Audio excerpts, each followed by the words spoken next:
au moment de dire non, vous visualisez la tête de la personne en imaginant qu'elle sera ou déçue ou en colère. Et vous avez votre cerveau qui part en vrille au moment d'ouvrir la bouche. Et vous dites oui. Pas parce que vous en avez envie, pas parce que vous êtes disponible, mais juste parce que vous avez peur de déranger, vous avez peur de blesser, vous avez peur de créer un conflit. Et alors après, la journée qui s'écoule, elle est plutôt teintée de culpabilité, de rumination, de frustration, parce que vous vous en voulez encore d'avoir dit oui au lieu d'avoir dit non.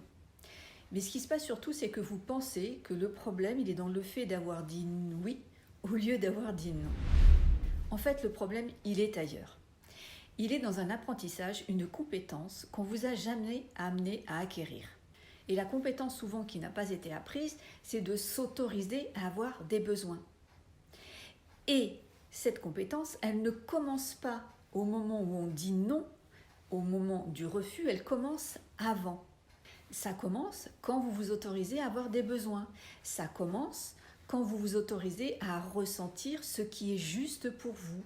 Et ça commence aussi quand vous arrêtez de croire que c'est mal de dire non. Et cet apprentissage, il se constitue de différentes étapes, comme se reconnaître d'avoir de la valeur, comme mettre de la valeur sur ses besoins, en apprenant à poser ses limites sans culpabiliser.